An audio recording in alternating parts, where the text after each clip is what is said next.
أنت الحبيب خير الأنام، أنت نور وسلام، علمتنا صبرا جميل، أنت صادق أمين، أخلاقه نبع الهدى وصفاته قدوة لنا.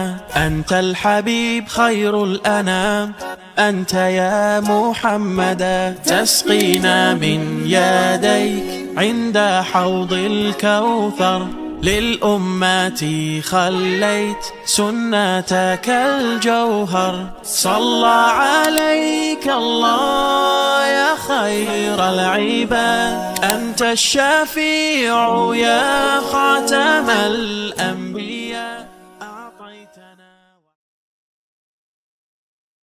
Mari kita doakan dan kita sambut gurunda kita untuk memimpin diskusi kita pada pagi hari ini. Dipersilakan kepada Mas Hazir Rahim. Falyatafaddal mashkur.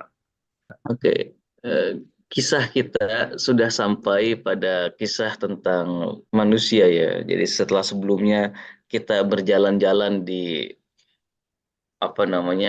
penampakan luar diri kita, dan itu pun kita interpretasikan sebagai fenomena yang juga ada dalam diri kita. Akhirnya kita secara betul-betul serius, secara betul-betul eh, official gitu ya, secara betul-betul resmi kita memasuki sebuah titik perjalanan tentang manusia, dan itu dimulai dengan wa nafsi wa ma sawaha. Penting pertama-tama itu kita untuk mengenal diri kita. Penting pertama-tama itu kita mengenal siapa kita, karena sebagian persoalan dalam hidup ini mungkin muncul dari kealfaan kita terhadap diri sendiri gitu ya. Dan kita kemarin sudah cukup mengkaji apa yang dimaksud dengan nafs dan bagaimana pentingnya nafs ini. Sampai Allah Subhanahu wa taala menyebutnya dengan kata nakiroh ya. Nakiroh itu indefinitif. Di ayat-ayat sebelumnya semuanya definitif pakai alif lam, sampai di cerita tentang jiwa Tuhan langsung berubah, tidak lagi menggunakan alif lam. Itu bermakna agungnya sesuatu yang bernama jiwa ini. Bahkan sebagian mufasir bilang mungkin yang paling layak menjadi perwujudan dari kata wa nafsin ini adalah jiwanya Rasulullah gitu ya, kalbunya Rasulullah. Terlepas dari itu, jiwa adalah entitas yang menjadi penengah antara alam ruh dan juga alam materi ini gitu ya. Jadi kalau tidak ada jiwa, sepertinya ruh itu tidak memiliki bahasa untuk berkomunikasi dengan alam materi.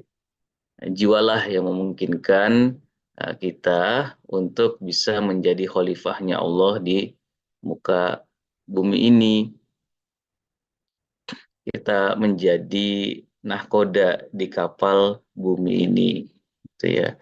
Dan jiwa ini diciptakan Allah secara seimbang.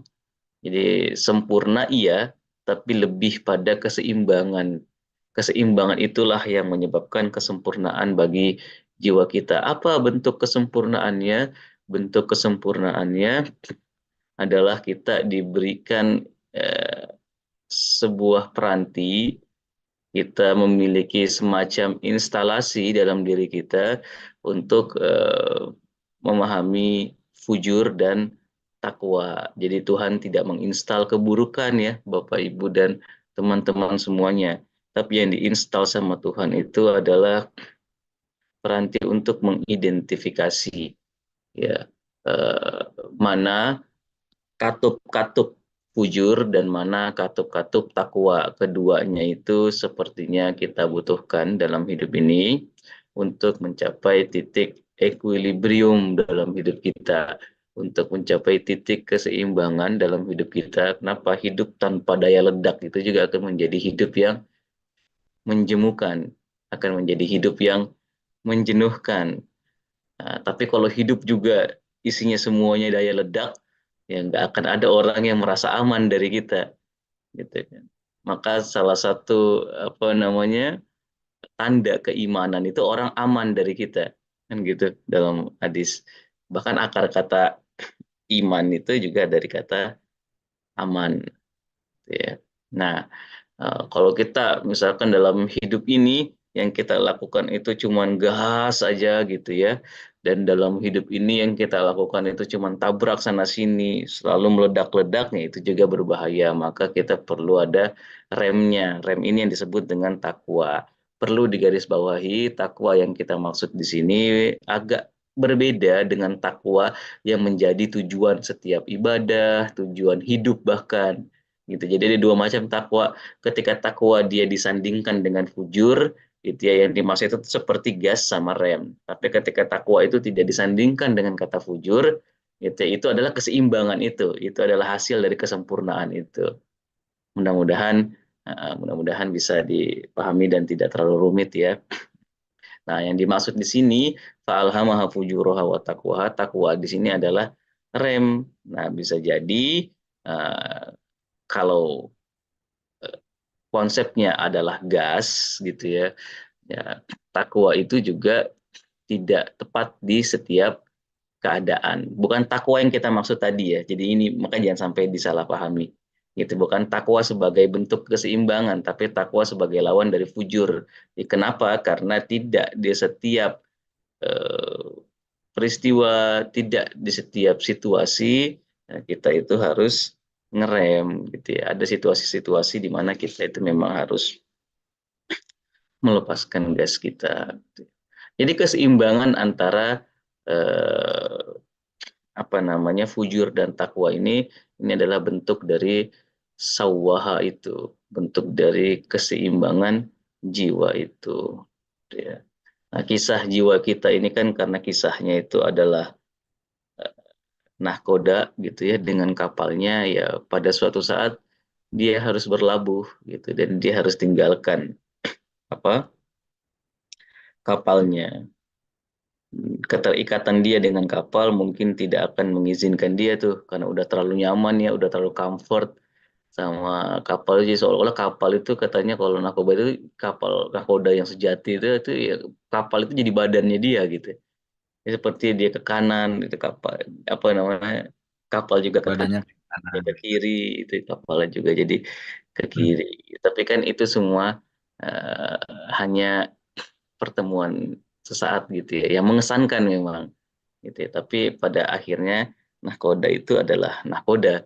Dia ketika sampai di pelabuhan harus meninggalkan kapal itu. Jiwa itu juga begitu, punya kecenderungan pada badan dan sangat terikat dengan badan bahkan untuk menyempurna ya. Kemarin kita sudah sebutkan. Tapi pada saatnya dia harus tinggalkan badan ini. Kisah lainnya nggak apa-apa ya kita banyak berkisah hari ini. Kisah lainnya itu mungkin seperti anak-anak yang excited gitu ya, over excited bahkan ketika dibawa ke kebun binatang. Oke. Ada anak-anak yang saking excitednya di kebun binatang sampai ketika tiba waktu tutupnya gitu ya, itu nangis gitu ya. Kenapa? Karena pada akhirnya itu harus keluar juga dari kebun binatang itu. Tapi karena sudah begitu menjiwai, sudah begitu excited gitu ya di dalam kebun binatang, seolah-olah bahkan dia itu ngerasa dia adalah bagian dari, bukan bagian dari kebun binatang aja, bagian dari binatang-binatang itu. Nah, ketertenggelaman kita di dunia ini gitu ya, over excited kita di dunia ini bisa jadi membuat kita merasa ya kita ini tidak punya lagi yang namanya ruh, membuat kita merasa kita ini lupa bahwa kita punya kampung halaman yang lain gitu kan. Kita merasa ya kita bagian dari, mohon maaf ya, binatang-binatang juga yang ada di hadapan kita. Akhirnya sikap kita pun tidak ada sikap-sikap yang manusiawi gitu ya. Sikap kita ya kita samakan dengan lingkungan hewani yang ada di sekitar kita gitu kan. Nah, ini perlu penyadaran gitu ya, tentang kapasitas jiwa. Kenapa? Karena jangan sampai kita itu meninggalkan dunia ini seperti anak kecil tadi yang harus dipaksa keluar karena waktu berkunjung sudah usai. waktu berkunjung sudah selesai dan kebun binatang ingin dan sudah akan ditutup gitu ya. Nah, dunia ini juga akan tiba saatnya ketika akan selesai, umur ini juga akan tiba saatnya akan ditutup gitu ya. Jangan sampai kita belum mempersiapkan diri. Nah, over excited ini harus ditangani ini. Ini fujur ini gitu ya. Jadi fujur itu adalah bentuk-bentuk over excited ketika kita merasa terlalu senang dan menjiwai gitu ya, hidup di dunia ini sampai seolah-olah kita ngerasa tidak ada lagi sesuatu yang lain selain dari dunia ini. Iya. Eh, Makanya kemudian Allah Subhanahu wa taala berfirman dengan tegas. Kata qad di situ maknanya adalah penegasan, kesungguhan gitu ya. Oh, sungguh-sungguh mereka yang berhasil, mereka yang beruntung, mereka yang selamat dalam kehidupan ini adalah mereka yang menyucikan jiwanya. Ayat ke-9 tadi kata Bu Nanik ya. Betul. Ayat 9 nih, kita sampai di ayat 9. Kita ikut catatannya Bu Nanik tadi ya. Apa itu falah gitu kan? Qad aflaha man zakkaha. Ya, sekarang kita perlu tuh pertama-tama memahami dulu apa yang dimaksud dengan kata falah. Dalam bahasa Arab, falah itu sepertinya tidak memiliki padanan dalam bahasa Indonesia. Saya tidak tahu, kita bisa berdiskusi ya. Meskipun bisa diartikan beruntung sama, tapi penggunaan kata falah itu menurut para ahli bahasa adalah gabungan dari kata najah, zafar, dan salah. Ya. Nah, gabungan dari tiga konsep ini itu apa? Itu falah. Dan bahasa Indonesia apa? Saya kurang tahu ya. Tapi nggak apa-apa diartikan beruntung, selamat. Tapi selamat itu kan najah. Najah itu, zafar itu menang. Itu salah itu apa? Itu apa namanya? Ada perbaikan di situ. Nah, jadi orang yang selamat, beruntung, menang, dan dia mencapai kebaikan, nah itu disebut sebagai orang yang mencapai falahnya. Gitu ya. Ya, hayya al falah itu yaitu itu adalah ajakan untuk sampai kepada najah, zafar, dan solah ini. Jadi silahkan diterjemahkan, tapi secara konseptual kata falah itu mengandung minimal tiga kata kunci ini gitu ya. Qad aflaha man zakkaha, jadi orang-orang yang menumbuhkan jiwanya atau menyucikan jiwanya itu adalah orang-orang yang mencapai najah, keselamatan, gitu ya. Orang-orang yang mencapai zafar, kemenangan, dan orang-orang yang mencapai salah, adalah kebaikan atau perbaikan lah lebih tepatnya. Satu-satu kalau kita mau breakdown mungkin akan agak panjang ya. Tapi ya intinya mungkin konsepnya seperti itu. Itu bisa membantu kita untuk memahami kenapa Allah Subhanahu wa taala menggunakan kata falah dan falah, qad aflaha ini ketika digunakan sama Al-Qur'an itu selalu digunakan diawali dengan kata qad ya. 4 kali kalau saya tidak salah. Dalam Al-Quran diulang, itu ada kesungguhan gitu. Jadi kalau kita mau mencari kebahagiaan, kalau kita mau mencari kemenangan, jadi intinya puncak dari sesuatu yang paling kita inginkan gitu ya dalam kehidupan ini, yaitu namanya falah gitu. Kita mau menang, kita mau selamat, kita mau beruntung, kita mau ada perbaikan dalam hidup ini, itu namanya falah. Konsep Al-Quran tentang kebahagiaan itu salah satunya digambarkan dengan kata falah. Tapi bagaimana gitu kan mencapai falah itu yang sebetulnya lebih menjadi PR kita. Dan itu dijawab sendiri sama Al-Quran itu dengan cara tazkiyah. Maka dari itu Bapak Ibu dan teman-teman semuanya, kata falah ini menurut sebagian mufassir bukan cuma sekadar berhasil, tapi dia juga mengandung makna kebebasan gitu ya. Orang yang mencapai falah itu adalah orang yang betul-betul mencapai suatu bentuk kebebasan. Nah, kebebasan ini pun karena dikaitkan dengan kata tazkiyah, dia itu adalah turunan dari tazkiyah atau akibat lah dari tazkiyah. Jadi tazkiyah lah yang bisa menjamin kebebasan kita. Cuman kan kata atau konsep kebebasan itu seringkali konotasinya itu buat orang Muslim mungkin ya, itu negatif. Jadi orang yang bebas itu ya orang yang tidak memperhatikan rambu-rambu, orang yang bebas itu orang yang uh, melakukan apa aja yang dia inginkan. Tapi kan tidak begitu. Kata bebas itu minimal punya banyak penggunaannya, dan falah itu pun bisa kita anggap sebagai bentuk dari kebebasan. Kebebasan itu bisa kita maknai dalam ranah ekonomi. Jadi orang-orang yang punya kebebasan ekonomi itu orang-orang yang tidak bergantung lagi secara finansial. Ya, perbudakan itu ya sebagian besarnya menurut para ahli itu adalah bentuk dari tidak adanya kebebasan ekonomi gitu ya. Jadi orang-orang yang jadi budak itu adalah orang-orang yang tidak memiliki status ekonomi apapun. Maksudnya tidak memiliki status kepemilikan apapun, karena dasar dari ekonomi itu kan adalah kepemilikan.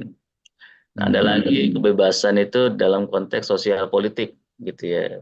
Mungkin Anda punya status kepemilikan, ya, tapi Anda tidak punya hak-hak yang dihormati. Itu kan kacau juga tuh. Nah, itu masyarakat barbar zaman dulu kayak gitu kan, ketika mereka tidak menghormati kepemilikannya orang lain. Ada yang namanya kepemilikan, ada yang namanya tanah gitu. Tapi suatu saat tanah itu bisa dirampas. Nah, itu namanya tidak ada kebebasan sosial politik gitu ya. Nah, penjajahan hari ini pun seperti di Palestina itu yang terjadi itu, dan bentuknya itu adalah tidak menghargai kebebasan sosial politik setiap individu, di mana kita bisa menghargai kepemilikannya orang lain, di mana kita bisa menghargai status hukumnya orang lain, dan itu adalah tanda bahwa kita telah menjadi masyarakat yang lebih maju gitu ketika kita menghargai kebebasan sosial politik. Nah, ada lagi kebebasan berpikir, kebebasan berakal gitu ya, di mana orang bisa mengekspresikan pendapatnya. Jadi bukan cuma ini tiga tahapan ya perkembangan konsep kebebasan itu. Dari konsep kepemilikan, menghargai kepemilikan, bahkan bisa mengekspresikan kepemilikannya secara bebas, bisa mengekspresikan dirinya secara bebas. Itu namanya kebebasan berakal atau kebebasan berpikir. Nah, kita ada di mana, kan?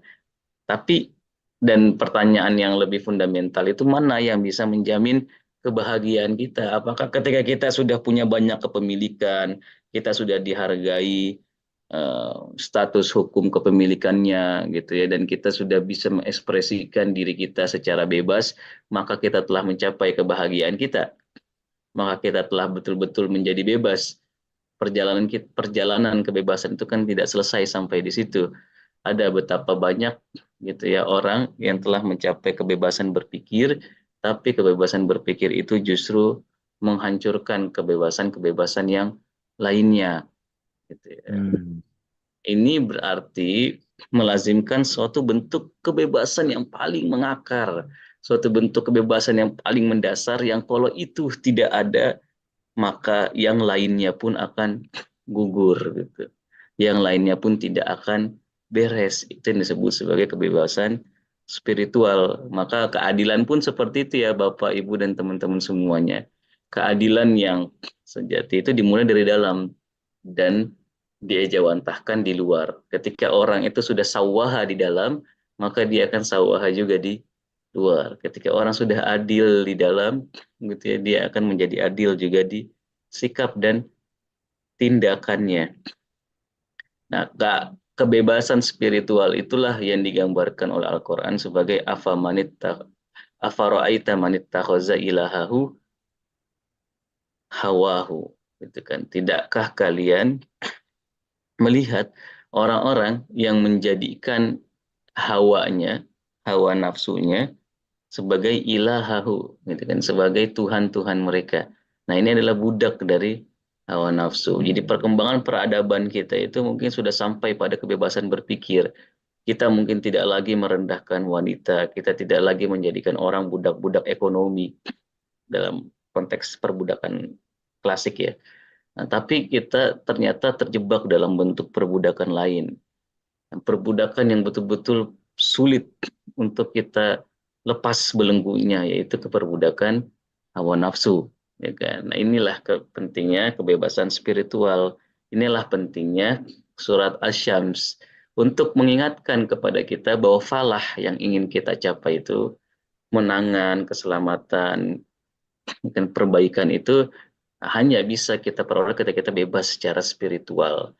Nah, bebas secara spiritual itu kita bisa capai ketika kita bisa terlepas dari kungkungan hawa nafsu kita. Maka syahadah itu kan dimulai dengan eh, kalimat la ilaha illallah itu kan unik ya. Nah, kenapa Kenapa? unik? Karena katanya manusia hari ini itu sudah mencapai setengah dari kata la ilaha illallah itu, tahlil apa, Manusia itu sudah mencapai setengah dari la ilaha illallah. ya manusia hari ini ya telah Oh, mencapai setengah dari makna la ilaha illallah. Jadi kita itu sudah mencapai makna la ilaha, kita sudah mengalami pentingnya la ilaha. Jadi ketika kita itu sama sekali tidak menuhankan apapun lagi, kita sudah betul-betul menyadari bahwa kesetaraan itu penting, gitu kan. Nah, dunia hari ini itu sudah bergerak pada setengah dari kalimat la ilaha illallah itu. Cuman itu nggak cukup gitu. La ilaha itu nggak cukup. Ketika kita menafikan semua Tuhan, ketika kita menafikan semua sembahan, ketika kita menafikan dalam bahasa sosiologisnya menafikan semua berhala gitu ya. Nah, itu namanya itu spirit yang ditanamkan dari kata la ilaha. Tapi apa next step-nya? Kan gitu. Kalau orang sudah mencapai la ilaha itu apakah itu sudah cukup? Tidak cukup. Tapi harus ada ilallah gitu ya.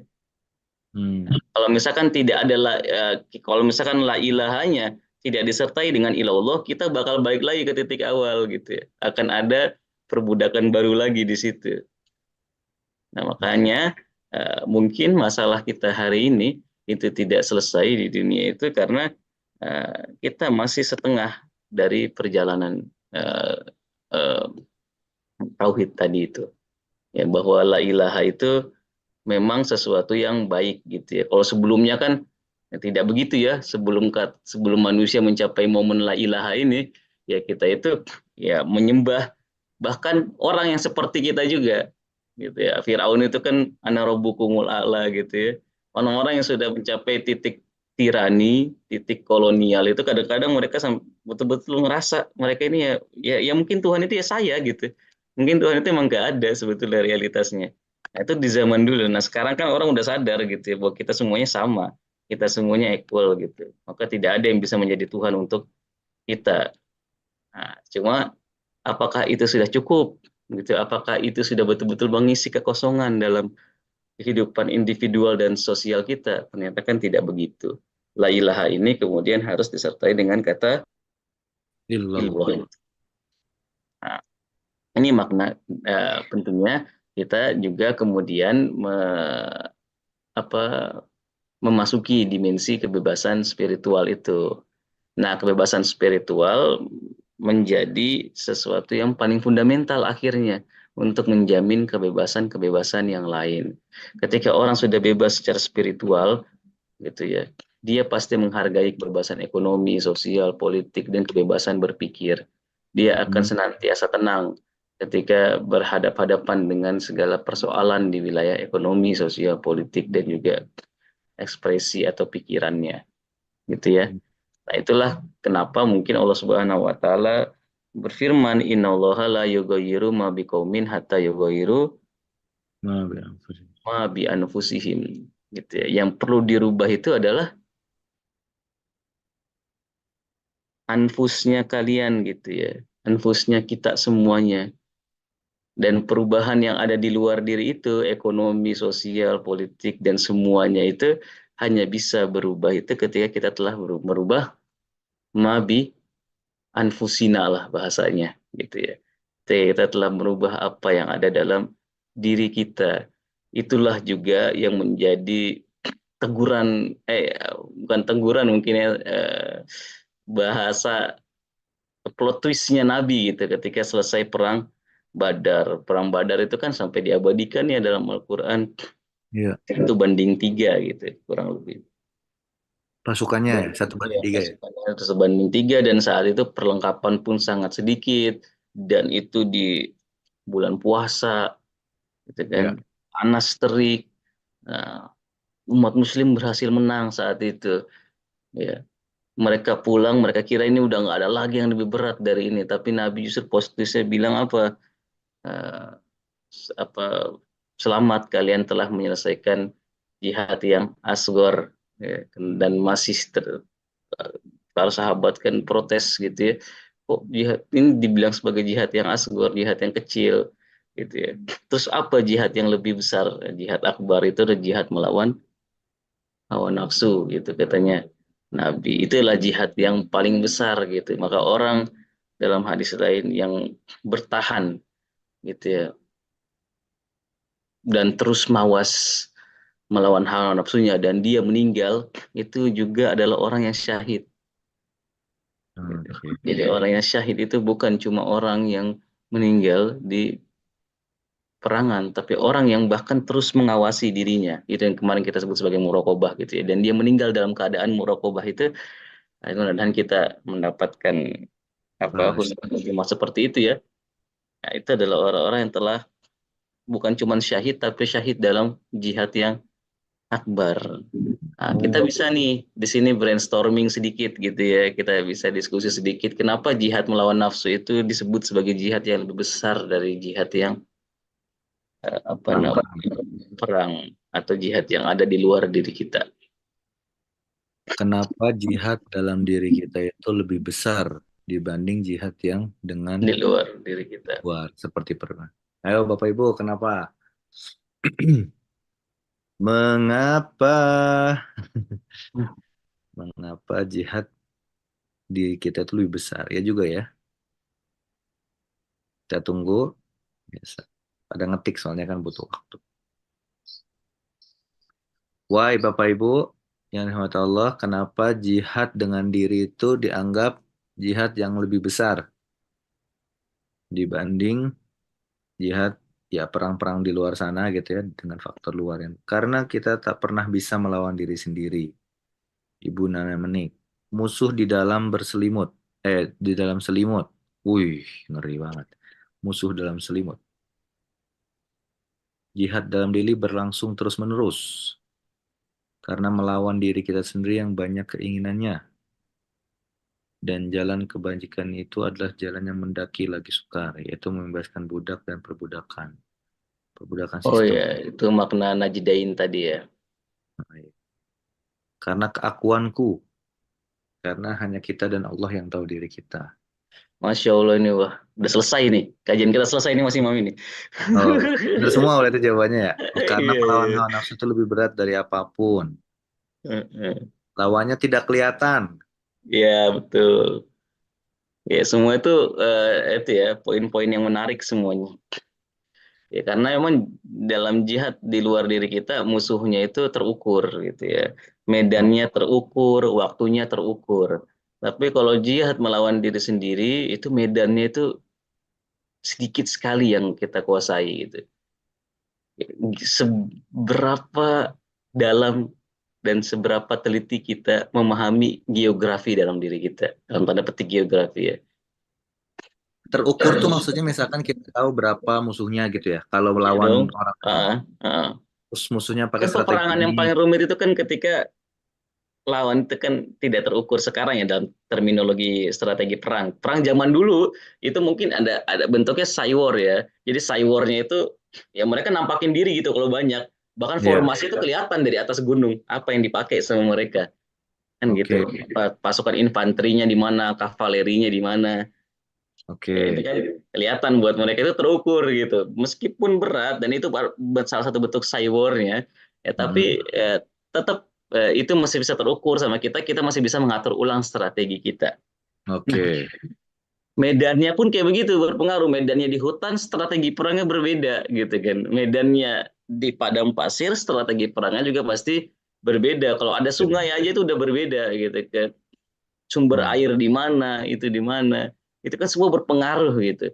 Nah, seberapa sebetulnya jauh kita itu mengenal medan yang ada dalam diri kita, Oh, naik turun yang ada dalam diri kita, gunung-gunung, matahari, bulan yang kita bahas kemarin itu semuanya, malam, siang, itu adalah medan-medan yang memerlukan apa? Keterampilan tersendiri itu.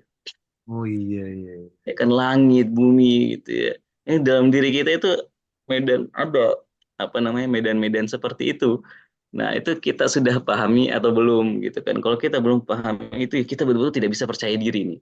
Maka ini menjadi jihad yang akbar, itu baru dari sisi medannya gitu. Musuhnya juga. Musuhnya siapa yang ada dalam diri kita gitu kan.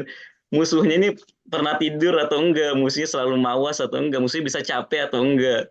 Oh, iya Kalau benar. kita perang gitu sehari ada waktu-waktu istirahatnya disepakati gitu dalam perang. Kalau perangnya itu berhari-hari ya, dua belah pihak memperbarui diri lah. Akhirnya ada gencatan senjata dulu. Nah, tapi perang dalam diri ini ada istilah gencatan senjatanya nggak? Anda bisa berkompromi dengan setan yang ada dalam diri Anda. Kalau misalkan stop dulu ya, istirahat dulu nih, jangan diserang dulu nih. Bahkan ketika Anda tidur, apakah Anda mulai jaga dalam diri Anda, diri kita? Oke. Ya kan? Dan waktunya tadi persis betul. Waktu dalam peperangan itu makanya kalau di luar diri kita ya sebentar gitu ya. Ya tentu sebentar itu bukan dalam konteks mengecilkan. Misalnya peperangan yang terjadi di Palestina itu kan udah berbulan-bulan dan bahkan bertahun-tahun, berpuluh-puluh tahun kalau mau dihitung dari awal gitu. Tapi ya Betul. dalam lini masa peperangan dalam jiwa itu ya kan, nah itu sangat panjang gitu dan saking panjangnya itu tidak pernah ada breaknya kan gitu ya. Maka tepat ketika Nabi itu bilang bahwa jihad yang kita lakukan ini adalah jihad yang akbar daripada jihad melawan diri ya, itu lebih akbar daripada jihad yang ada di luar diri kita. Allah. Meskipun memang ya jihad yang ada di luar itu sebetulnya adalah perwujudan dari jihad di dalam seharusnya ya. Jadi ketika kita sudah berjihad di dalam, maka untuk berjihad di luar diri kita itu jika dengan memenuhi syarat-syaratnya ya, itu ada sesuatu yang seharusnya menjadi lebih ringan buat kita. Intinya Oke. apa? Jika jihad di luar saja itu diganjar syahid, gitu, maka Oh, syahidnya berperang melawan diri sendiri itu adalah syahid yang juga akbar. wow. Ini make sense sih, masuk akal banget Mas Azir. So, Nah, berarti syahid itu ada yang bentuknya nggak perlu berdarah, berdarah dalam arti makna sebenarnya ya. iya. Perang pedang dengan ini. Ternyata Mm-mm. syahid juga bisa waktu kita melawan dengan diri kita sendiri, tazkiyatun nafs itu ya. Dia anak muda, itu khususnya anak muda nih. Ini ada hadis khususnya gitu, anak muda dia berhasil menjaga ifahnya, gitu ya. Ini anak muda dan dia meninggal saat itu. Kemudian anak ini apa tanpa hisap surganya. Allah. Menjaga ifah itu apa Mas Azir? Ifah itu menjaga kesucian diri ya. Menjaga kesucian diri. Ya, Apalagi di zaman sekarang ya kan, di zaman sekarang ini kita tidak berbuat dosa itu saja itu udah jadi pahala terbesar buat kita. tidak berbuat dosa saja sudah menjadi pahala besar. Oh iya betul betul. Nggak usah Itu ngapa-ngapain. Guys. ya momen-momen kita bisa menghampakan diri aja gitu ya. Kenapa? Karena tarikannya itu kan besar sekali ya. Apa taufik bahasa agak satirnya. Taufik untuk berbuat dosa ini banyak gitu ya. Mau dibuka di medsos, di perkumpulan, mau di mana aja itu luar biasa gitu. Taufik buat berbuat dosa. Jadi sebetulnya ya kita bisa menghindar dari dosa-dosa itu saja itu sudah menjadi tapakan spiritual yang kokoh buat kita. Nah, itu adalah bentuk dari perjalanan jihad akbar kita gitu ya. Allah. Jadi ya mungkin Asyams ini bisa membantu kita gitu ya, memaknai bahwa eh, ada peperangan yang belum selesai dalam diri kita. Kita perlu memahami geografi dan demografi bahkan yang ada dalam diri kita sendiri. Kita Kita perlu pahami matahari kita, kita perlu pahami bulan kita perlu pahami siang malam kita perlu pahami langit bumi kita, dan saat itu kita perlu seimbangkan semuanya. Kita perlu mawas terhadap diri kita. Ini pelan-pelan mudah-mudahan puzzle-nya udah mulai kebangun ya, Bapak Ibu semuanya di Salat Asyams ini. Betapa Tuhan itu maka nggak sia-sia gitu, bukan asal-asalan gitu. Ketika bersumpah demi dia bersumpah gitu kan untuk sesuatu untuk penyucian jiwa manusia gitu. Jadi kalau sampai hati ini itu Allah bersumpah berkali-kali 11 kali itu untuk menyatakan sesuatu yang penting yaitu penyucian jiwa itu. Iya, yang merupakan Penting jihad itu akbar benar. ini. Yang merupakan Jihad jihad akbar itu. akbar ini. Yang merupakan innallaha la yughayyiru ma biqaumin hatta yughayyiru ma bi Ya. anfusihim ini. Bahwa perubahan mendasar itu ada dalam diri. Bahwa kebebasan yang paling mendasar itu adalah kebebasan spiritual ini. Bahwa la ilaha itu harus disertai dengan ilallah itu. Bahwa perjalanan kita itu Jihad terus akbar. sampai pada titik-titik yang fundamental gitu kan.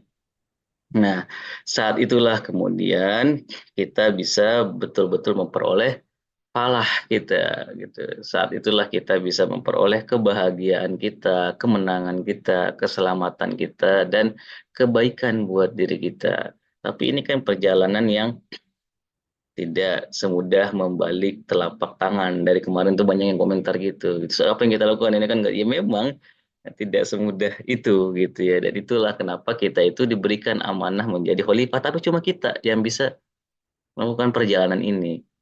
Dan inilah momen di mana Tuhan itu berbangga gitu ya. Dan Tuhan itu kan sering mohon maaf ya bahasa yang menyederhanakan ini cuma untuk menyederhanakan kalau tuh Bapak Ibu sama teman-teman semua sering baca hadis qudsi Tuhan itu di banyak sekali hadis qudsi itu selalu apa namanya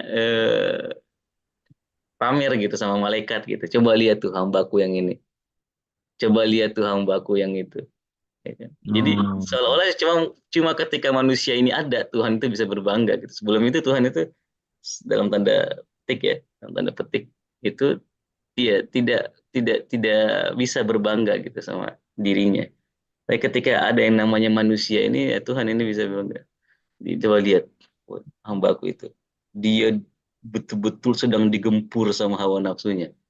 Dia betul-betul sedang dikeroyok sama hawa nafsunya. Betul-betul lagi meledak-ledak gitu. Coba lihat. Tapi dia sekarang lagi sholat 2 rakaat. Minta tolong sama Oh, Allah, ya Allah.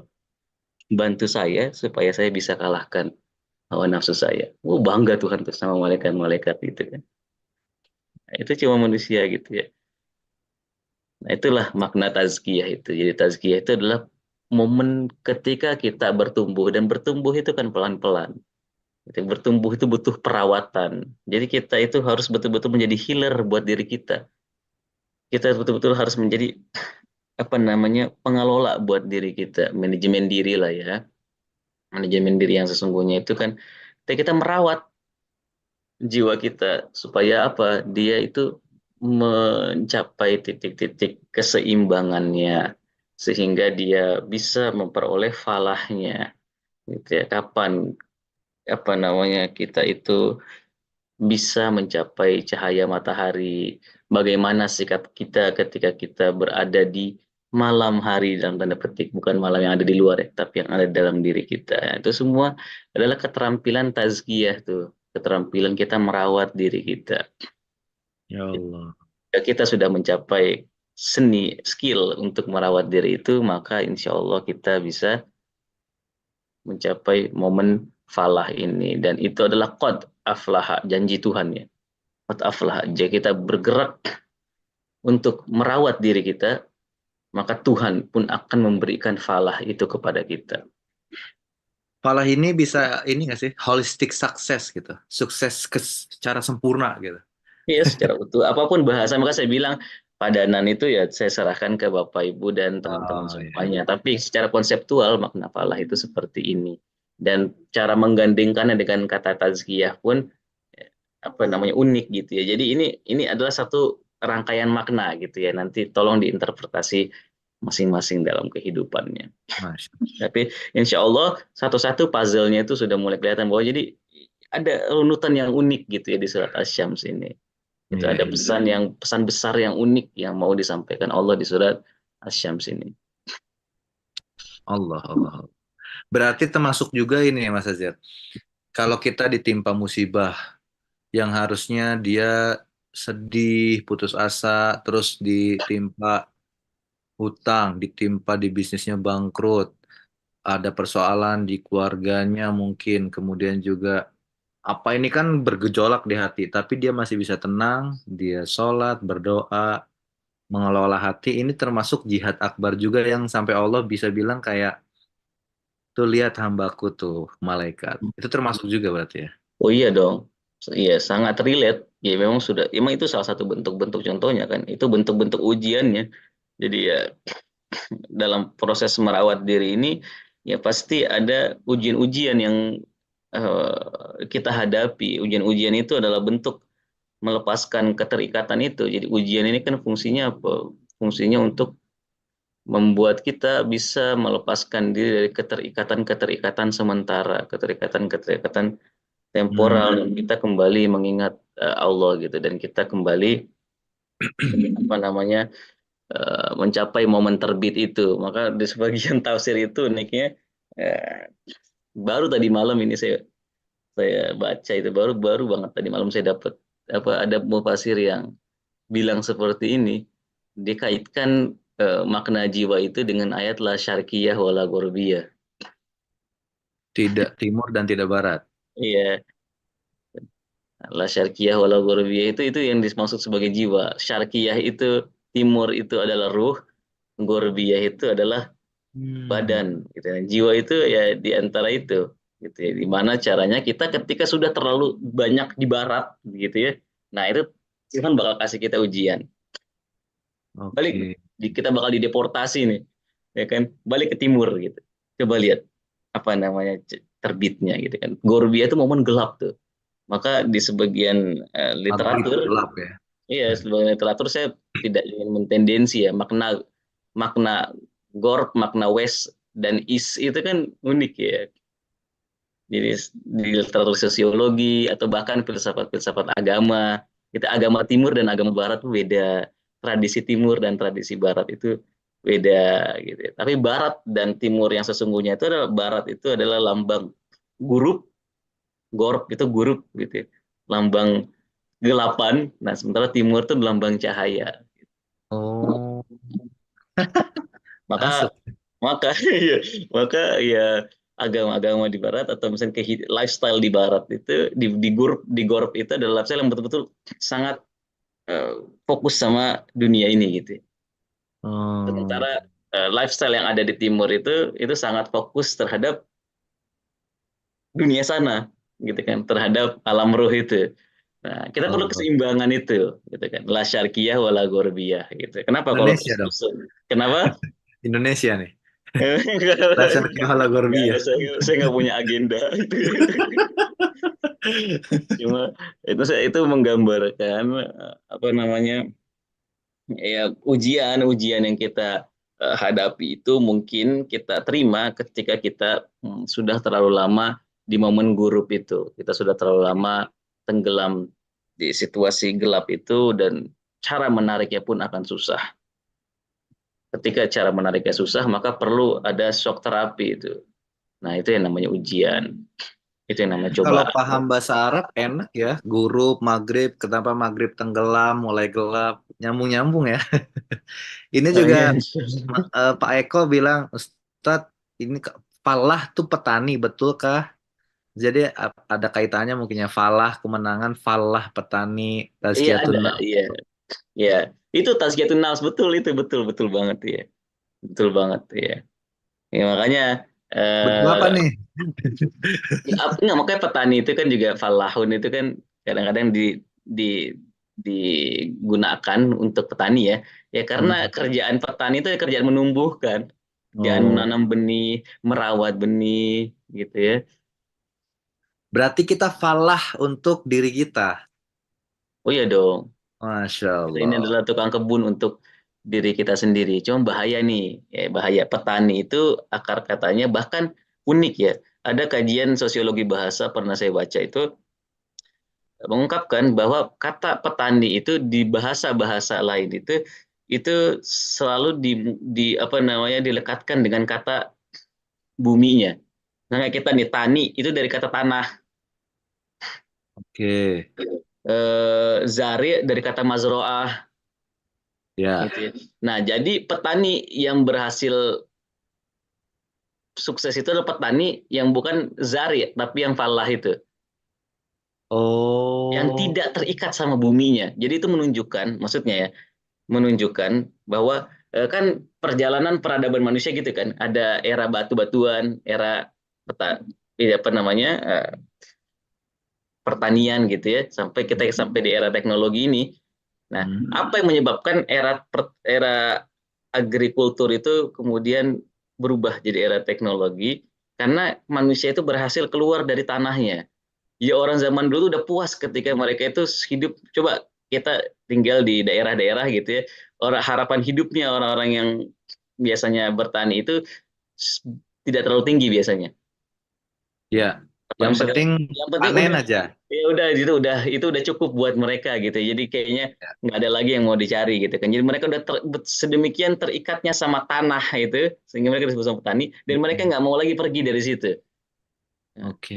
ini nggak ada masalah sebetulnya pekerjaan ini kan mata rata, apalagi kalau kita konteksnya mata rata ekonomi yang makro gitu. Ini penting wujud kayak gini. Cuma maksud saya di mindsetnya gitu ya, di Oke. mindsetnya, di jiwanya gitu ya, jangan sampai kita itu menjadi zari juga, kita demikian terikat dengan geografi bumi yang ada dalam diri kita gitu ya, sehingga kita tidak bisa keluar ke geografi-geografi yang lain. Nah itu justru kita terjebak dalam momen gurub tadi itu, kita terjebak dalam momen maghrib tadi itu. Jadi kalau kita bilang kita adalah petani buat diri kita, jangan petani yang modelnya seperti itu. Zari. Nah, tapi kita jadi ya tadi istilahnya betul kata Pak Eko tadi, menjadi falah gitu ya, menjadi orang yang menanam benih gitu ya, dan menumbuhkan, merawat gitu ya. Kemudian kita bisa jual, kita jalan-jalan. Oh, I see. Zari juga kan petani, cuma ya itu Ya, tadi konteksnya yang tidak ya, bisa maksud saya meninggalkan buminya. konteksnya betul, jangan Kalau jangan falah jangan ini, uh, ya, uh. ini bahas ini aja udah 642 nih. Lanjut, lanjut, Mas. Oh iya ya, kerasa ya. Dahsyat, dahsyat. Ya, jadi Lanjut. apa namanya, cara kita untuk mencapai momen falah itu adalah kita merawat diri kita, kita menumbuhkan diri kita, dan tazkiyah mungkin sebelumnya ada yang tidak hadir gitu ya. Kita sudah bahas di awal-awal bahwa tazkiyah itu makna awal adalah menumbuhkan ketimbang menyucikan. Kelaziman dari pertumbuhan itu adalah kesucian Suci. nantinya. Dan pertumbuhan itu pasti ada yang diisi, ada yang dikeluarkan. Bahkan momen mengeluarkan itu lebih fundamental daripada momen mengisi. Selama hama, selama gangguan-gangguan belum dikeluarkan, maka tidak ada yang bisa diisi oleh kita. Selama wadah kita masih kotor, gitu ya, maka mau diisi susu, susunya juga akan menjadi Kotor. kotor gitu. Jadi Selama wadah mengeluarkan sesuatu yang kotor dalam jiwa kita gitu maksudnya ya. hama-hama itu kotor, apa namanya, dosa-dosa itu, maksiat-maksiat itu. Kenapa? Karena nanti kita punya ilmu, kita punya makrifat, justru karena kita belum memiliki kesucian jiwa, makrifat kita justru menjadi sesuatu yang Tercampur ya. kotor juga gitu. Jadi Kita kotor. akhirnya gunakan makrifat-makrifat kita untuk hal-hal yang tidak Allah. diperkenankan gitu. Wa yashtaruna bihi samanan Olil. qalilan gitu kan, orang-orang yang hafal Taurat ya, hafal Quran juga punya punya jebakan gitu ya. Orang yang Hmm. hafal Taurat kalau misalkan jiwanya tidak suci gitu kan, itu kan buat orang Yahudi ya dulu. Ya, mereka justru memperjualbelikan ayat-ayatnya Allah misalnya. Allah, Allah. Itu bahaya gitu ya. Nah, itu pentingnya tazkiyah itu di situ. Makanya Tuhan tuh sampai bilang sungguh-sungguh gitu ya. Hanya jika kalian bertazkiyah lah kalian bisa memperoleh falah itu. Masya Allah. Oh, Sebaliknya, gitu kan, sebaliknya dari kata falah itu adalah kata oba gitu. Dan lawan dari kata tazkiyah itu adalah tadsiyah. apa? Tansia. Tadsiyah, tadsiyah. Ini ayat ini. Waqad khoba man Oh, dasaha. dasaha. Tadsia. Tadsiyah. Gitu. Tadal sa. Ya. Mm-mm. Nah, tadsiyah ini yang tadi tuh dibilang kita ketika apa, menanam tapi yang kita tanam tuh nggak tumbuh gitu ya. Hmm. Mengubur. Ya, nanti kita bahas. Jadi beda tuh menanam sama mengubur gitu ya. Nah itu namanya tadziyah. Di terjemahan Depatnya, dan sungguh rugi orang yang mengotorinya. Nah jadi apapun yang kita persepsi tentang kata falah, sebaliknya itu ada di kata khoba itu. Jadi kalau misalkan falah itu adalah gabungan dari Najah, najah, zafar dan Zafar salah dan itu, Falah. ya kan? Nah, khoba itu adalah kebalikannya. Jadi itu adalah keburukan, kerugian, kesengsaraan. Nah, itu adalah Hmm, namanya khoba. Dan sungguh-sungguh akan sengsara gitu ya. Sungguh-sungguh akan merugi. Nah, dia yang mentadsis, mentadsiah jiwanya, bukan mentazkiyah jiwanya. Hmm. Tadsis Tadsis. itu adalah Saya baru lawan dengar dari tuh. kata tazkiyah, sebagaimana khoibah itu adalah lawan dari falah. Falah. Nah, secara bahasa kata tadsiyah itu digunakan untuk menggabungkan sesuatu yang palsu dengan yang asli. Jadi kalau kita punya barang, gitu kan, misalnya ada beras nih, ya Ya. berasnya kalau penjualnya licik gitu ya, digabung beras yang KW sama beras yang ori. Nah, itu Ori. namanya tadsiyah tuh aktivitasnya. Atau tulisan gitu ya, kalau ada distorsi tulisan gitu di sejarah, ya, Ya. yuharrifuna tahrif dalam bahasa Al-Quran gitu ya, itu juga Hmm. disebut dengan kata tadsis. Gimana Jadi kalau tulisan gimana? tulisan kan ada tulisan yang original, misalkan kitab sucinya itu Oh. ditahrif, didistorsi, itu juga disebut sebagai tadsis gitu ya. Hmm. Jadi pokoknya ketika kita menggabung sesuatu yang KW dengan sesuatu yang ori, itu disebut dengan Tadsis. tadsis. Dan yang penting ya kita lakukan itu tanpa apa? Tanpa disadari oleh orang lain. Tanpa disadari oleh orang lain. Jadi kita lakukan secara diam-diam gitu kan ya. Kenapa kita bisa Oh. menggabungkan yang KW dengan yang ori? Karena kita lakukan secara diam-diam. Nah, Iya. konteksnya untuk jiwa kita tolong diimajinasikan masing-masing ya. Kita kira kita ini ya, kita ini kadang-kadang nipu diri kita sendiri kan. Nah, kita Oh. gabung hal-hal yang padahal kita nggak bisa bohongi diri kita, tapi kita lakukan juga gitu ya. Nah, tadsiyah itu seperti itu. Jadi kita gabung hal-hal yang sebetulnya itu nggak cocok sama jiwa kita, tapi kita paksakan. Kita Hmm. bikin bentuk karikatur buat diri kita bikin bentuk yang aneh buat diri kita. Kita nggak menghargai zolamna anfusana. Kita kan gitu. Rabbana zolamna anfusana wa ilam taghfir lana wa tarhamna lanakunanna minal khosirin, rugi itu. Lalu ketika kita apa? Menzalimi diri sendiri itu apa dengan apa? Ya dengan hal-hal yang sebetulnya tidak cocok sama diri kita, gitu kan. Oke. Nah, ketika kita betul-betul ngasih porsi yang lebih buat syahwat gitu ya. Nah, Hmm. akhirnya apa? Nah, akhirnya kita kira kita bisa bohongi gitu diri kita, padahal diri kita itu sedang mengalami azab batin ketika kita melakukan itu. Itu namanya dasisah tuh. Maka Das. dasisah itu, nah dasisah itu kan dalam bahasa Arab itu apa? Kayak melakukan makar, gitu ya, menyembunyikan kebencian. Nah, itu disebut sebagai dasisah itu. Jadi dasisah itu adalah ketika kita melakukan suatu keburukan secara diam-diam, melakukan sebuah rencana buruk secara diam-diam, dalam bahasa Arab disebut sebagai Das. dasisah. Nah, ini masih kata-kata ya, nanti kita coba apa gabungkan pelan-pelan dengan kata apa yang jika itu dikaitkan dengan jiwa. Nah, kata lain dari kata dasasayudasisu itu adalah mengubur. Tadi Oh. yang saya bilang tadi ya. Beda mengubur dan menanam gitu ya. Mengubur dengan rasa benci. Itu ada dalam Al-Qur'an tuh, am yadussuhu fit turab. Kalau saya tidak salah itu berkenaan dengan orang-orang Arab yang saking bencinya dapat anak perempuan, mereka kubur anak-anak perempuan itu hidup-hidup. Oh, ya zaman jahiliyah ya. Mengubur hidup-hidup dengan rasa benci itu disebut dengan kata tadsis juga gitu ya. Nah, di sini dosa dan maksiat yang kita lakukan itu adalah barang palsu buat jiwa kita. Dosa dan maksiat adalah barang palsu buat jiwa kita. Ya kan? Jadi Dosa dan kalau kita berbuat dosa dan kita berbuat maksiat, sebetulnya kita sedang menggabung fitrah yang ori itu dengan barang-barang yang bahkan bukan cuma sekedar KW gitu ya. Ini nggak mirip sama sekali sebetulnya sama diri kita. Nggak Hmm. mirip sama sekali sebetulnya dengan cahaya kita.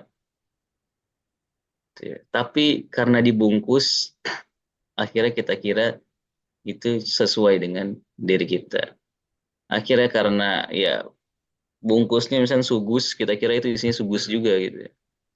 Sugus tahu ya, sugus, permen sugus. Atau isi bungkusnya Yupi, kita kira nggak semua seperti itu. Di dosa dan maksiat itu adalah itu bungkus yang menarik, tapi isinya itu adalah apa namanya, sesuatu yang bobrok sebetulnya, sesuatu yang tidak sesuai. Itu sebenarnya racun. Tampilannya Dia, adalah kenapa? dia nggak ketika dosa dan maksiat ini ketemu sama jiwa kita, bukannya menumbuhkan, tapi mengubur. Maksudnya gitu jadinya. Iya, nanti Oh, akan seperti itu. Itu momen kedua lah. Tapi maksudnya pertama, ketika kita tadsis, ketika kita dasah, gitu kan, adalah apa? Kita pertama itu apa? Kita mengkonsumsi dulu hal-hal yang sebetulnya tidak sesuai dengan jiwa kita. Kita kira itu adalah sesuatu yang sesuai dengan jiwa kita. Kita tipu diri kita dengan dosa dan maksiat itu, sehingga contoh, contoh di kehidupan. kenapa? Contoh di kehidupan nyatanya gimana? Dia tuh nggak cocok sama jiwa kita. Ya ketika kita berbohong, gitu ya. Hmm. Ya, contoh sederhana, paling sederhana kan begitu. Ketika kita berbuat bohong, ya kita kira bohong itu bisa menyelamatkan diri kita. Oh, Padahal itu adalah bom waktu buat jiwa kita. Gitu ya. Ya ada bohong-bohong itu kan yang mengenakan gitu ya. Dan kita kira itu adalah sesuatu yang menyelamatkan diri kita. Padahal dari dalam itu apa? Itu adalah bom waktu buat diri kita. Justru kita itu ngerasa kita bisa tenang di luar. Padahal di dalam kita itu nggak bisa bergelut. tidur. Kita Iya, punya iya. kasur mewah gitu ya, tapi kita nggak bisa nyenyak tidurnya. Nah itu terus gunanya untuk apa? Kita punya house, tapi kita nggak punya home. Kita punya house tapi nggak punya home. Ya, kita punya rumah, tapi kita nggak punya tempat kembali. Kan beda, nggak semua rumah itu kan tempat kembali masalahnya. Ada orang masuk rumah justru malah tambah stres gitu. Padahal rumahnya indah, investasinya udah bagus gitu ya. Udah banyak ininya, perabotannya gitu. Tapi kan itu nggak memberikan ketenangan buat diri kita. Kenapa? Karena itu barang palsu semuanya. Yang dibutuhkan sama jiwa kita itu cahaya. Yang dibutuhkan sama jiwa kita itu adalah zikir. Yang dibutuhkan sama jiwa kita itu adalah ilmu. Yang dibutuhkan sama jiwa kita adalah marifat. Nah, itu barang asli buat diri kita. Itulah cahaya buat diri kita.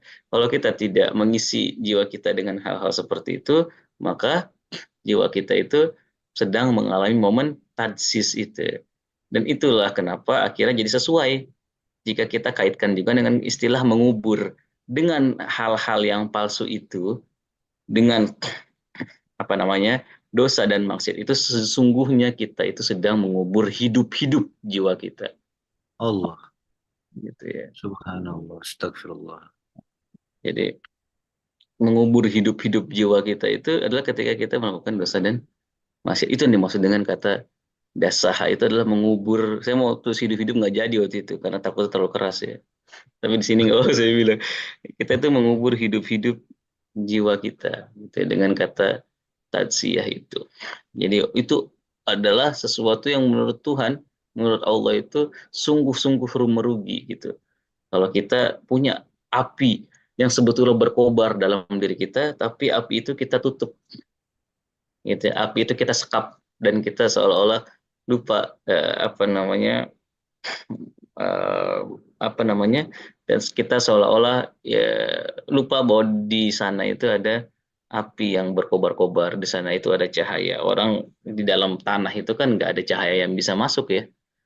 Oh, Ketika cahaya tidak masuk, ada yang bisa tumbuh atau enggak? enggak. Cahaya itu penting buat fotosintesis gitu kan. Nah, jiwa Iya, kita juga gitu. Kalau mau bertumbuh, kalau kita kubur jiwa kita gitu ya, dengan dosa sedemikian rupa, ya bagaimana cahaya itu bisa masuk kan gitu. Jadi mhm. itulah pentingnya tazkiyah tadi. Jadi tazkiyah itu bukan tentang kadang-kadang mengisi airnya atau apa namanya, air sama apanya, cahayanya itu sebetulnya udah ada. Masalah kita udah terlalu bikin tembok yang tebal gitu. Kuburan yang terlalu apa namanya, besar, kuburan terlalu menyekap gitu ya buat jiwa kita sendiri. Iya, iya, Ya. iya. Nah, itulah kenapa dalam bahasa Arab orang-orang yang apa bertazkiyah itu biasanya orang-orang yang transparan dan accountable gitu. Sementara orang yang bertadsiyah itu orang yang tipikal itu sembunyi-sembunyi dan underground. Kayak istilah peribahasa kita, jangan apa berani karena benar, takut karena salah. Jadi kan, Hmm. nah, orang takut karena salah itu orang yang tadsiyah tuh dalam bahasa Arab. Jadi Hmm. kalau ada orang dia itu apa namanya, eh, sorry, dalam bahasa Arab ya, dalam konteks semantiknya bahasa Arab, orang yang dermawan itu tinggalnya di atas bukit dan mereka nyalain api mereka untuk ngasih tahu orang-orang supaya datang ke rumahnya mereka. Oke. Nah, tapi orang-orang yang bakhil itu biasa cari rumah di bawah bukit yang nggak bisa dilihat sama orang-orang. Itu namanya tadsiyah juga tuh dalam bahasa Arab uniknya. Biar nggak dimintain. Biar nggak dimintain gitu ya. Koret, kopet. Nah, itu penggunaan semantiknya aja, penggunaan bahasa Arabnya aja gitu kan. Kenapa? Ya efek-efeknya itu bisa sampai kepada sikap dan perilaku kita gitu ya. Ketika kita udah berhasil bertazkiyah atau kita itu ada di momen tadsiyah. Jadi Hmm. hati-hati ya, hati-hati itu buat saya sendiri pertama dan mungkin buat forum kita hari ini bahwa ketika kita berbuat dosa dan ketika kita berbuat maksiat gitu kan, sejatinya kita itu sedang mengubur hidup-hidup jiwa kita dan Benar. itu adalah betul-betul bentuk kerugian yang serius dan bukan cuma sekedar rugi tapi khoba, kata khoba itu adalah lawan dari falah. Jadi kita tidak akan selamat, kita tidak akan menang, kita tidak akan mengalami memperbaikan kalau selama kita masih Hmm. ada di titik apa namanya, Dasar titik ini. tatsiyah itu. Sia. Ya, makna lain itu semua saya disebutkan ya. Misalkan Iya. tatsiyah itu juga mengandung pesan bahwa orang-orang jahat itu bersembunyi di tengah orang-orang baik, itu juga disebut sebagai tatsiyah. Jadi kalau misalkan ada orang-orang buruk yang sembunyi gitu jadi mata-mata di tengah orang-orang baik, nah itu juga disebut sebagai That's tatsiyah tuh. Kalau ada dosa, ya sebagian dosa kan kayak begitu. Bapak Ibu dan teman-teman semua, nggak semua dosa itu nampak sebagai dosa yang terang benderang. Hmm. Sebagian dosa itu bentuknya ya sholat, sebagian maksiat itu bentuknya puasa gitu ya. Sebagian maksiat itu bentuknya kedermawanan ketika disertai dengan ria misalnya. Oh. Ketika disertai dengan sum'ah gitu kan. Ya Ya tidak sembunyi itu ya. disertai dengan ujub. Ya itu juga dosa. Ya ada dosa-dosa yang sembunyi-sembunyi gitu dia nempel di barisan kebaikan itu. Nah itu namanya tadsiyah. Jadi itu dia jihad akbar itu ya kita nggak tahu senjata yang digunakan itu apa. Kalau jihad Hmm. asgor, ya, itu kita tahu tombak, kata bom nuklir kita tahu bom nuklir, kita mikir gimana cara mengatasi bom nuklir. Ya. Gitu. Tapi kalau misalkan senjatanya kita nggak tahu apa, Musuhnya Ria apa nih gitu ya. iya, misalkan pemusnah massal ini kan ria ini sumah ini kan, senjata pemusnah massal yang misalkan disebarnya di udara. Kalau misalkan ada senjata pemusnah massal tapi disebarnya di udara, kita nggak bisa lihat, itu kan berbahaya. Hmm. Nah, di dalam diri juga gitu, ada senjata yang kita hirup gitu ya di udara, kita kira ini udara baik-baik aja gitu. Air minum yang kita minum kira-kira itu bening-bening aja, tapi ternyata itu adalah udah dicampur sama racun. Hmm. Kalau misalkan setan masuk dalam diri kita, itu lewat hal-hal yang seperti itu.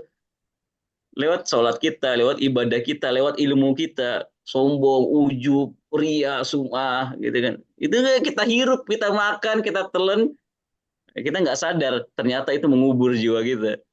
Allah. Itu maknanya tadsiyah gitu ya. Tadsiyah itu kompleks gitu ya konsepnya dan mewakili banyak sekali relasi makna bahwa dosa dan maksiat itu barang palsu buat kita. Bahwa itu mengubur jiwa kita dan dia itu kadang-kadang tidak selalu tampil buruk. Bisa jadi dia tampil dengan wajah yang sangat baik atau Terlihatnya baik gitu ya. terlihatnya baik. Sangat baik bahkan. Sangat baik. Waqad khoba man dasaha, katanya Allah Subhanahu wa taala. Sungguh sungguh rugi orang yang tidak hati-hati nih sama tadsiyah ini. Hmm. Jadi intinya jangan palsukan isi kitab jiwa kita. Gitu ya. Pesan yang ingin saya sampaikan. Kalau jiwa kita itu adalah kitab gitu kan, jangan tulis sesuatu yang palsu di dalam isi kitab jiwa kita. Jangan kita distorsi teks-teks yang ada dalam jiwa kita, gitu ya. Maka ikro kita baka kafa binafsikal yaum alaika hasiban, ya kan? Yang akan dibacakan nanti di hari kiamat itu adalah kitab jiwa kita, Oh, gitu ya. kita Disuruh bakal. sama Tuhan baca kitab kalian gitu. Kafa binafsikal yaum alaika kafa binafsika, gitu kan. Cukuplah pada hari itu jiwa kalian gitu yang akan dihisap. Jadi yang akan dihisap itu jiwa kita, gitu. Jiwa kita itu yang akan ditanya. Itu makanya qad aflaha man zakka, jiwa itu, dan wa qad khaba man dasa, jiwa itu. Jiwa kita Hmm, adalah kitab kita. Kita tulis apa di kitab kita? Satu dosa itu akan memberikan satu noktah dalam diri kita. nukta, Betul, titik, satu noda, bukan cuma titik, noda, noda. noda. Allah, Allah, Allah, Allah. 7 pas nih. Makanya sampai Nabi setiap kali sampai di ayat ini, saya terakhir ini ya. Setiap kali Nabi sampai di ayat ini, Nabi berdoa Ayat yang sama mana Allah. maksudnya? Ayat ini, qad aflaha man zakkaha wa qad Qad khaba man aflaha man dasaha. Nabi zakkaha. langsung berhenti. Di riwayat itu Nabi langsung berdoa sama Allah. Allahumma ati nafsi taqwaha. Ya Allah, berikan jiwaku ya, jiwa ya. Berikan jiwaku itu ketakwaannya. Ini bukan ketakwaan sebagai lawan dari fujur, tapi ketakwaan sebagai hasil dari keseimbangan. Ya Allah, Masih berikan ada. aku ketakwaan jiwa bagi jiwaku.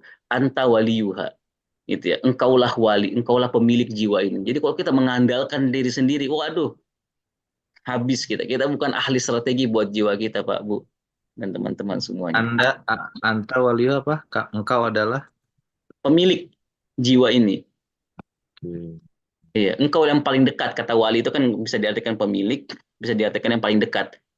Ya dua-duanya itu cocok gitu. Ya Allah, jadi Hmm. Nabi itu mengadu sama Allah, ya Allah, engkaulah yang paling dekat dengan jiwa ini. Kan akrobu min hablil warid itu kan sebetulnya gambaran dari betapa dekatnya Tuhan ya. Tuhan itu Hmm. lebih dekat bahkan dari urat nadi kita sendiri. Urat nadi itu kan sesuatu yang menjaga kehidupan kita. Sedikit saja urat nadi di leher itu putus, ya selesai juga hidup kita. Sedikit saja Tuhan itu mau menjauh dari kita, gitu ya. Saat itu pula kita itu selesai kisahnya, kan gitu. Dan Hmm. Tuhan itu adalah pemilik jiwa kita. Dan itu penting Nabi sampai berdoa sekelas Nabi gitu ya. Sekelas Nabi itu sampai menyerahkan kendali jiwanya itu kepada Allah Subhanahu wa taala. Samping berbahaya tadsiyah tadi itu ya. Hmm. Kalau misalkan Tuhan yang tidak membantu kita, kalau misalkan Allah yang tidak memberikan taufik pada kita, mungkin kita akan senantiasa terjebak di dalam tadsiyah itu. Jadi mau tazkiyah ini rumit gitu ya. Anta waliyuha wa maulaha gitu kan. Engkaulah yang memiliki dan engkaulah satu-satunya Tuhan untuk jiwa ini gitu ya. Katanya Nabi wazakkiha gitu ya. Karena anta khairuman zakah, ya Allah, begitu pula sucikanlah jiwa kami gitu ya. Jangan jangan dasiha gitu ya. Jangan dasiha gitu kan, sebagai lawan dari kata tazkiyah itu kan tatsiyah. Tapi yang Nabi minta apa, ya Allah, tumbuhkanlah jiwa kami karena anta khairu man zakkaha. Karena engkaulah satu-satunya sebaik-baiknya yang bisa menumbuhkan jiwa kami. Mudah-mudahan bermanfaat Bapak Ibu dan teman-teman semuanya. Mudah-mudahan puzzle di surat Asy-Syams ini pelan-pelan mulai terisi, dan mudah-mudahan kita semuanya bisa mengatur langkah kita lebih cermat lagi supaya setiap tindakan, pikiran dan niat kita itu adalah bentuk atau perwujudan untuk tazkiyah bagi jiwa kita, adalah upaya untuk pertumbuhan bagi jiwa kita. Saya kira itu dulu kali ya, Mas Imam, yang bisa saya sampaikan. Mohon maaf Jadi, jika ada kesalahan. siap-siap. Assalamualaikum warahmatullahi wabarakatuh. Waalaikumsalam. Jadi Mas Azir, kalau Nabi Shallallahu Alaihi Wasallam baca ayat itu, Nabi langsung doa yang tadi tuh, ya Allah berikan jiwaku Iya, iya, ketakwaan. di dalam riwayat disebutkan gitu. Oh, Allahumma ati nafsi taqwaha anta waliyuha wa maulaha wa zakkiha anta khairu man zakkaha. Pendek ya. iya. Allahumma ati nafsi taqwaha anta waliyuha wa maulaha wa zakkiha anta khairu man zakkaha. Allah, Allah, Allah. Gitu ya. Ternyata gitu ya. Sedalam itu ya. Boleh di-share Ustaz doanya. Silahkan di screenshot. Ya di Boleh. screenshot aja. Atau mau dikasih harokat? Saya nggak ngasih harokatnya ya Allah. Iya, iya. Boleh. Nanti deh boleh. Ya maksudnya di share sama harokatnya kali ya. Iya, bisa, bisa. Maksudnya. Oh. Masya Allah, jazakallah khairan Ustaz. Iya, Ustaz. Ya. Gimana Bapak Ibu? Nih, puzzle-puzzlenya udah mulai ini belum? Yang sabar, yang menunggu dari kemarin maksudnya kenapa Allah bersumpah sampai 11 kali. Bahkan sumpahnya ternyata bukan hanya kepada makrokosmos yang ditulis di ayat itu, yang secara terlihatnya mataharinya hanya matahari itu, ternyata matahari yang ada dalam diri kita juga. Komarnya juga, bulannya ya bukan hanya bulan yang ada malam hari di luar sana, tapi yang ada dalam diri kita juga. Naharnya juga, lailnya juga, terus samanya juga. Wah, Masya Allah. Sampai akhirnya saya itu Mas Azir bener-bener jadi kayak sampai kemarin masih diskusi sama teman-teman kantor itu. Allah segitunya gitu bangga sama kita, menganggap yang ada dalam diri kita maksudnya itu sepenting itu untuk menyampaikan yang penting banget juga. Tapi banyak di antara manusia, saya misalkan masih aja insecure, masih aja mengubur jiwa secara tidak langsung tadi. Allah, Allah, Allah. Umur hidup-hidup ya. Hidup-hidup lagi, jiwa masih hidup kan? Terus kita Mm. doanya yang ada harokatnya Ustadz yang di-share, insya Allah. Ya ya nanti saya share ke Mas Imam ya. Insya Allah. Ya Bapak Ibu masih ada sampai 10 menit lagi nih 7.15. Barangkali ada yang mau bertanya, ada yang mau diskusi, ada yang mendapatkan insight apa gitu silahkan.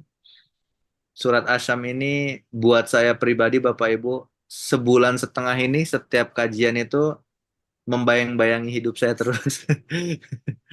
Karena dahsyat ya, ini ada nih. Silahkan Bunda Rahma Jelita. Uni ya. Uni dan Uda. Monggo. Kok monggo sih. Wah, dahsyat. Ini, Warahmatullahi ini wabarakatuh. istiqomah nih insya Allah nih. Insya Amin. Allah Iya apa iya iya. aflaha zakah itu ya. Monggo monggo. Masya Allah. Mungkin agak sedikit bising karena soal di tepi jalan ini. Kira-kira kedengaran nggak? Kedengaran Dengar kedengaran. jelas Kedengaran. jelas jelas sangat. Ya. Rasanya sekarang sih pengen nangis gitu, Ustaz. Masya Allah. Kalau ngaji sama Ustaz Haji Rahim ini kayak di alam lain gitu. Selama siapa yang nggak ada di dunia ini. Kenapa bisa begitu, Bu? Ternyata saya selama ini nggak kenal sama diri saya sendiri gitu. Dan mungkin saya ngomong ini mungkin ada juga mungkin perasaan sedikit banyaknya itu tatsiyah tadi mungkin kan sangat tipis itu antara tatsiyah itu dengan tazkiyah gitu kalau menurut diri saya. Ya. Dan gimana itu mungkin hari-hari kita kayak gitulah nak Ustadz, kayak gitulah hari-hari kita mungkin kadang melakukan sesuatu itu ada tatsiyahnya gitu. Gimana itu Ustaz? Itu aja mungkin entah pertanyaan, entah curhat, saya juga nggak tahu ini Ustaz. Ya. Assalamualaikum warahmatullahi wabarakatuh. Waalaikumsalam warahmatullahi wabarakatuh. Di alam mana Bu jadi nih? Ya, Bunda benar-benar healing. Monggo Mas Azir. Aduh. Apa ya? Jadi saya tuh sebetulnya lebih keterharu kali ya. Makasih sebelumnya nih Ibu Rahmat Dilita dan Bapak. Saya kalau bapaknya belum tahu namanya. Ibu itu Pak Rahmat. Oh Ibunya Bapak Rahmat, Ibunya Jelita gitu ya. Kayaknya sih gitu, bener nggak? Oh iya, makasih udah ngasih semangat ya buat kajian kita bisa terus membersamai kajian-kajian kita. Kalau pertanyaannya itu bagaimana kita bisa terus mendapatkan momen tazkiyah itu ya sulit ya. Jadi kan semakin kita ke sini sebetulnya justru makin terasa gitu ya, amanahnya itu makin besar. seharusnya ya. Kalau saya secara pribadi begitu memandangnya. Dan memang Tuhan itu karena kita itu adalah makhluk yang dia banggakan, berharap banyak dari kita.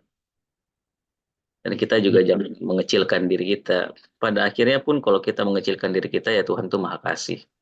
Tapi kan yang Tuhan inginkan dari perjalanan hidup kita, khususnya melalui ayat-ayatnya, ya kita tahu gitu ya bahwa ternyata sepanjang itu gitu, ternyata seberat itu dan ternyata sejauh itu, dan sepertinya memang cuman kita yang bisa menerima amanah itu.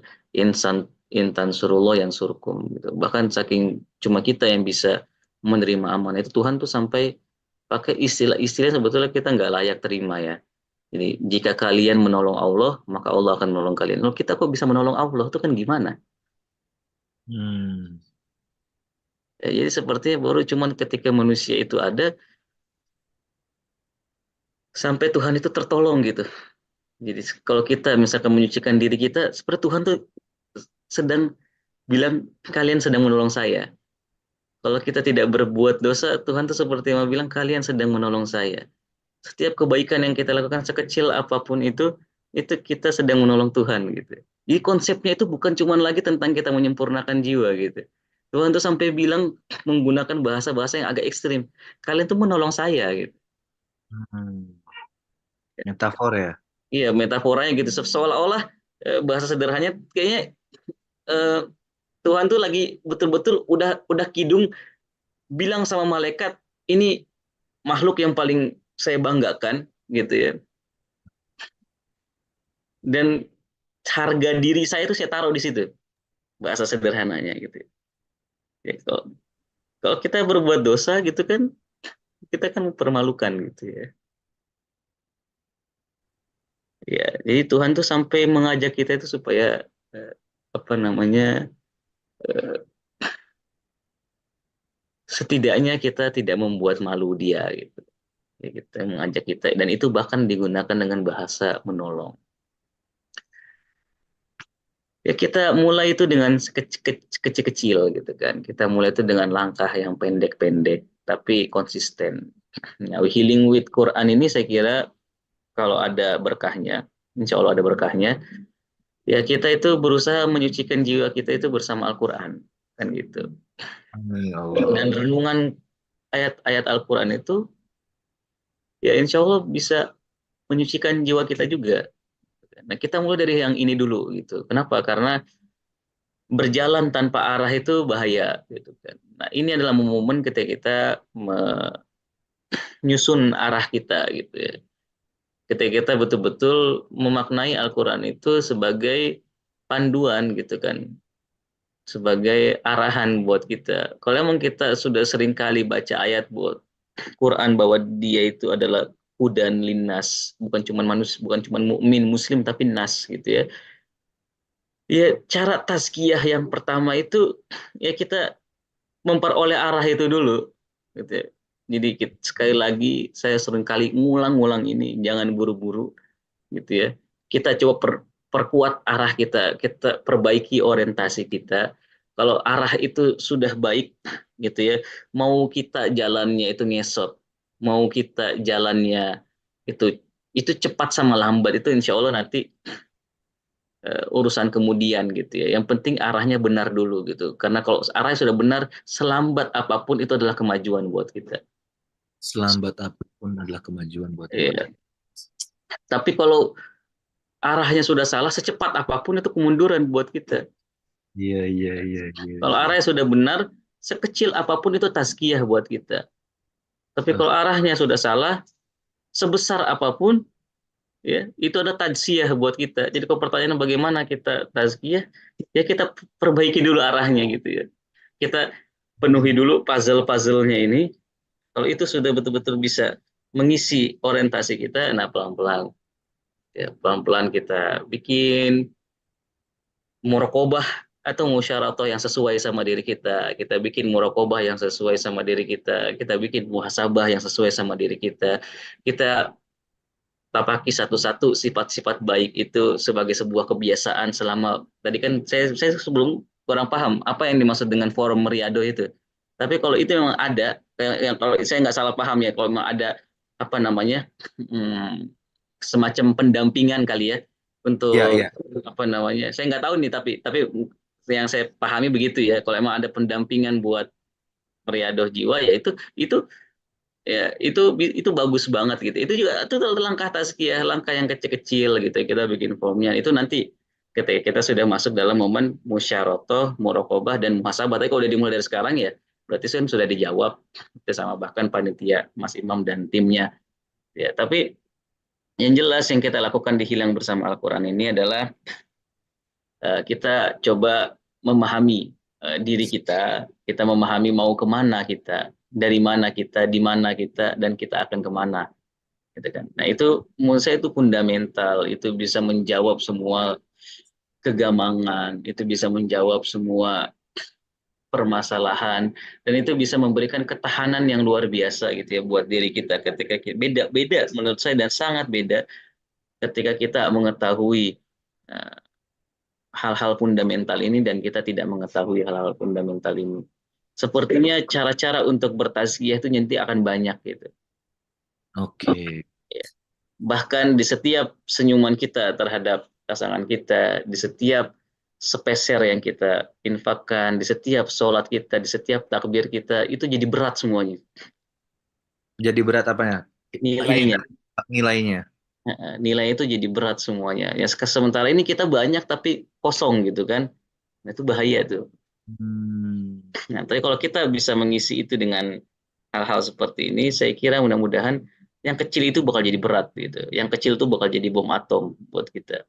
Yang kecil itu daya ledaknya itu bisa jadi besar. Jadi Bu dan Bapak Rahmat Jelita gitu. Jadi mudah-mudahan kalau Bapak sama Ibu sudah mengalami momen keberarahan itu, momen ketika momen kembali kepada diri sendiri itu, momen untuk menyisihkan semua hijab-hijab itu, doakan kita semuanya, saya juga gitu ya.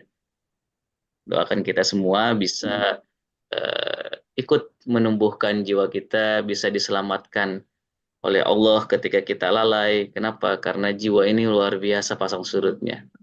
Dan betul-betul cuma anta waliyu hawa maulaha zakiha anta khairuman zakaha gitu, yang bisa menolong kita di momen-momen seperti itu. Saya kira itu kali ya, Mas Imam. Mudah-mudahan saya bisa menangkap tadi ya pertanyaannya, karena tadi buat saya sendiri agak emosional, jadi saya jadinya mungkin belum nggak bisa menangkap dengan baik tadi pertanyaan atau apa namanya komentar dari Pak Ibu Rahmat. Jadi Insya Allah kalau lihat dari jawaban Uni Rahmat Jeliti, amin ya rabbal alamin, insya Allah. Inilah ya, terjawab ya insya Allah ya Uni ya. Oke, oke. Terima kasih, barakallah. Wah, makasih banyak Mas Azir, Bapak Ibu yang rahmat Allah. Sudah 7.18, mungkin closing statementnya sekaligus doa dari, udah lama nggak doa bareng Mas Azir di kajian kita. Kita tutup mungkin dengan doa. Semoga aja ini justru menjadi doa yang indah, pupuk-pupuk atau cahaya-cahaya yang kita kasih kepada jiwa kita, dan juga ya menjadi salah satu cara untuk jiwa kita mendapatkan cahaya yang selama ini selalu kita maknai ya ayat-ayat Quran ini. mari Bu, Bapak, teman-teman semua, kita hadapkan hati kita ke hadirat Allah Subhanahu wa taala. Kita tengadahkan tangan kita kepadanya dan kita berdoa dengan setulus jiwa kita. Mudah-mudahan Allah mengabulkan dan memberkahi pertemuan kita pada pagi hari ini, mendatangkan keridoan dan keberkahan darinya. A'udzubillahi minasyaitonirrajim. Bismillahirrahmanirrahim. Allahumma shalli ala Muhammadin wa ali Muhammad. Allahumma ati nafsi taqwaha anta waliyuha wa maulaha wa zakkiha anta khairu man zakkaha. Ya Allah, ya Tuhan kami yang Maha Pengasih lagi Maha Penyayang, kami datang ya Allah mengetuk pintu rahmat-Mu ya Allah. Kami datang dengan dosa-dosa kami, Kami mohon ya Allah, kami tidak mendapati tempat kembali selain kepada-Mu ya Allah. Ya Allah, jika Engkau tolak kami ya Allah, kepada siapa kami harus mengadu ya Allah. Jika Engkau singkirkan kami dari pandangan-Mu ya Allah, kepada siapa kami harus berharap ya Allah. Kami mohon ya Allah, lihatlah kami dengan pandangan kasih-Mu. Lihatlah kami dengan pandangan sayang-Mu. Kami mohon ya Allah, jangan lihat kami dengan keadilan-Mu ya Allah. Jika Engkau berlaku dengan keadilan-Mu ya Allah, maka sesungguhnya saat ini ya Allah, saat ini kami telah hilang dari dunia ini ya Allah. Kami mohon ya Allah dengan rahmat-Mu yang amat luas, bantu kami ya Allah untuk menyempurnakan jiwa kami. Kami mohon ya Allah, pegang kendali jiwa kami. Jangan biarkan ya Allah sedetik pun, sesaat pun Engkau serahkan kendali jiwa kami kepada diri kami ya Allah. Engkaulah yang paling mengetahui apa yang terbaik untuk kami ya Allah. Jadikan kami hamba-hamba-Mu yang pasrah ya Allah. Ya Allah, berikanlah kami hati yang demikian tengguh sehingga tetap berada dalam keimanan pada-Mu. Berikanlah kami ya Allah anggota tubuh yang demikian kuat untuk senantiasa taat dan beribadah kepada-Mu. Berikan kami ilmu dan ma'rifat ya Allah, yang dengannya kami memiliki arah untuk berjalan dan menapaki perjalanan spiritual menuju-Mu ya Allah. Kami mohon ya Allah, kami mohon ya Allah, kami mohon ya Allah, ampuni segala dosa dan kehilafan kami, yang disengaja maupun yang tidak disengaja ya Allah. Melihatlah kami ya Allah dengan pandangan kasih-Mu ya Allah. Lihatlah kami dengan pandangan kasih-Mu. Lihatlah kami dengan pandangan cinta-Mu ya Allah. Ya Allah, kami mohon kabulkanlah setiap doa-doa kami ya Allah, dengan hak kemuliaan-Mu, dengan hak Nabi-Mu, dengan hak Quran-Mu. Jadikan kami para pecinta Quran-Mu ya Allah. Berikan cahaya Quran-Mu di dalam hati kami. Subhanaka Allahumma wa bihamdik. Astaghfiruka walhamdulillahi rabbil alamin. Mari kita sempurnakan dengan hamdalah, istighfar sepenuh rasa dan doa kafaratul majlis. Alhamdulillahirabbil alamin. Astagfirullahaladzim. Astagfirullahaladzim. Astagfirullahaladzim. Subhanakallahumma wa bihamdika asyhadu an la ilaha illa anta astaghfiruka wa It's atubu this ilaik. feeling I know it's gonna be okay, cause you are here to stay. There's no doubt and it's getting stronger. It's the path you have chosen for me, and I can't stop thinking about you. I know you're here by my side. You're the reason I feel so amazing. Thank you for being part of my life. Subhanallah, Alhamdulillah, I can't live without my deen. Subhanallah, Alhamdulillah, I can't live without my deen. Oh Allah, because of you I feel blessed. Because of you, oh Allah, because of you I feel blessed. Oh Allah, because of you I feel blessed. Because of you, oh Allah, because of you I feel blessed. You're a gift, and the more I discover, I found peace in my mind, body and soul.